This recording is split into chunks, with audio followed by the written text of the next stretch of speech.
Welcome back to the workshop. As you can see, the foot drives have been completed and installed onto B2's frame that we made in the last video. This was a lot of fun. It was a lot of printing and putting stuff together and waiting for a lot of components to come in, but they're finally completed and it's pretty much ready to get set up for wiring. Like we did with the frame, we're gonna go over how I put this together. Again, this isn't really a tutorial. This is more so how I did it based on the instructions by Mr. Baddeley. Again, you can check out his Patreon and find all these files and what you need in the description below. The instructions call for 4-inch Mecanum wheels from AndyMark. These come as a set, so you get two different types of wheels. You get left and you get right, and there's a whole page on the instructions dedicated to understanding how Mecanum wheels work as far as their orientation, because it is important. You're gonna start by putting the rubber pads together. So this is the rubber bearing itself, two smaller bearings, and then a metal rod that goes in between them. You'll do that 11 more times, so you end up with 12 rubber pads per wheel. Then you're going to assemble the actual wheel. This is pretty much an ice cream sandwich with the inner frame and the outer metal plates acting as the sandwich itself, and then using the bolts and the rubber wheels that you had just made to secure them together.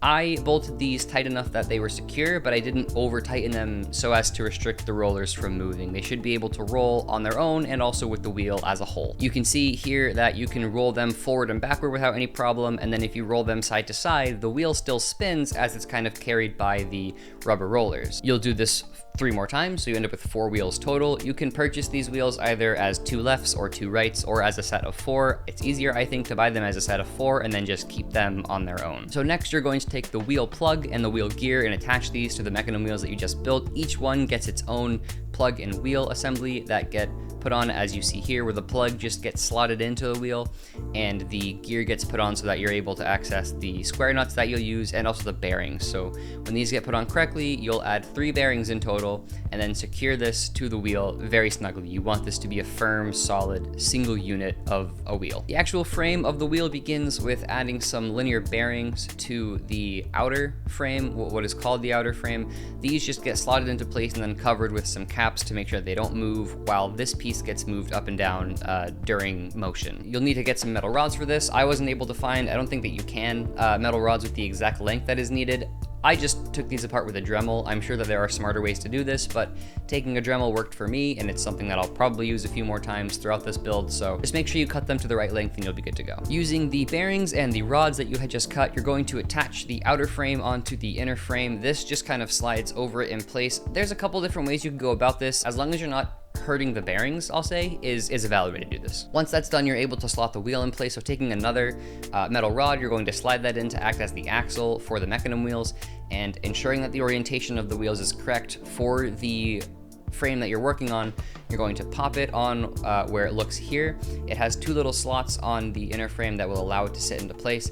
This was a pretty snug fit. I ended up having to kind of push the walls apart to get it to slot down. Once the wheel is firmly in place, you're able to take the top part of the frame and kind of slot it on. This will get held in place with a ton of tiny little bolts, so make sure that it's lined up properly and well in, and then you're able to go around and actually secure the whole thing into place. Onto the motor assembly, you're going to use the motors that are suggested in the instructions. These are, if I remember, 50-to-1 24-volt motors that seem to work well enough. I've seen some discourse back and forth about using faster ones, but these seem fine. It was a little bit difficult to show you bolting these into the frame for the camera, but you're basically just going to bolt them where it looks really obvious. They're a bit off center, so it looks a little weird, but trust me, bolt them in place where they go and it will be totally fine. After the motor's in place, you're going to attach the sonic hub and just kind of slot this on there so it fits onto the D shaft of the motor. Don't tighten it down just yet. You're going to want to orientate the gear so that it slots into place easily enough. So once you get the motor gear meshed with the teeth of the wheel gear, then you can kind of tighten everything down and then go in from the top, and you're able to actually tighten down the sonic hub that will hold it to the motor shaft, and then you'll have a complete motor and wheel setup. Basically, when the wheel spins, you should hear the motor turn a little bit. Next up is the servo. I still hate these things, so I don't have any footage of me actually bolting it in place, but this is where it goes.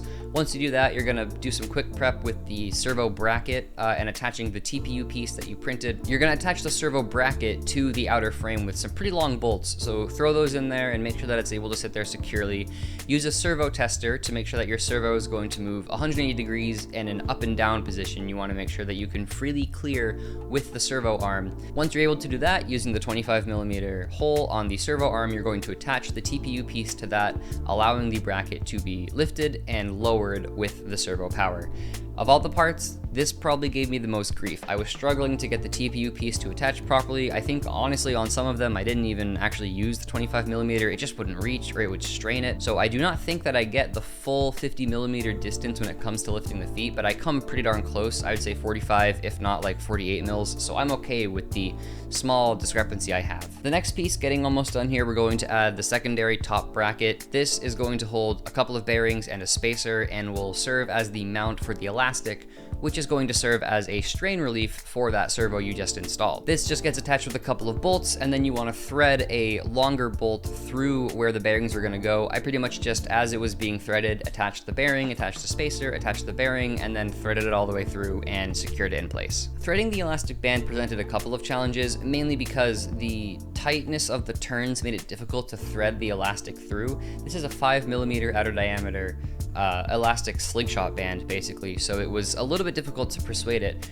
My solution to this was to just take some wire. This is just very, very thin florist wire that I just shoved through one end of the slingshot and then just ran it through. So I would bend it a little to try and encourage it to go the right direction, thread the wire through, and then once I got the wire through the holes I needed it to, I just yank it, and I would get the slingshot band to come all the way out, and I would just thread it like that, like I was trying to thread a needle, which essentially is what you're doing. So follow the orientation that's laid out in the instructions, and it will show you how to get this strain relief elastic on properly. The purpose of this elastic is to provide some relief to the servo, so that when all the skins are on and the entire droid is built, it's not solely relying on 80kg servos alone to lift up what is essentially the entire droid, because that is what those servos are doing, is they're lifting that part of the frame.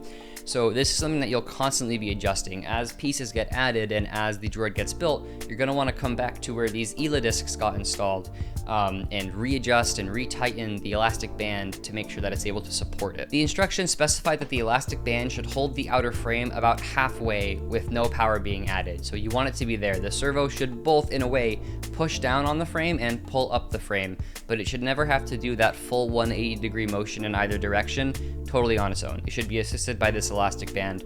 It'll probably be one of the last things that you finalize on your droid. That pretty much completes the foot drive. You'll need to do this 3 more times, making sure you do the orientations correctly so you end up with 2 pairs. You need to have 2 lefts and 2 rights.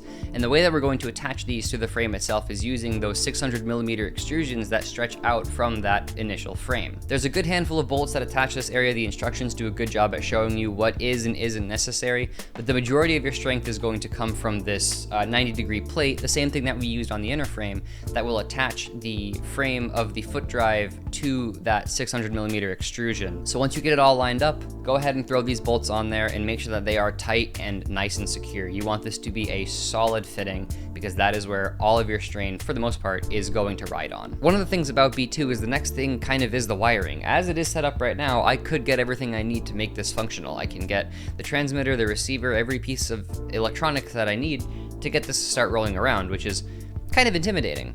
That's probably not what I'm gonna do. It's pretty expensive to pick up everything that I need. I'm entirely new to RC. I'm continuing to print skins and various other components. I have pretty much everything I need to build the next 2 mechanisms, aside from 2 motors that I'm waiting on. So I'll probably hold off on the electronics for the time being, but it is pretty exciting to get the droid kind of built and ready to be shown. Other than that, there's not much happening in the workshop right now, so the next video will probably be one of the 2 mechanisms. Probably the body lift, but likely the head mech, because I have all the components for that, as opposed to needing to wait for the motors for the body lift, but we will see. I hope that you're enjoying. Let me know if you have any questions. Links to resources that are better than me are in the description. Thanks for stopping by.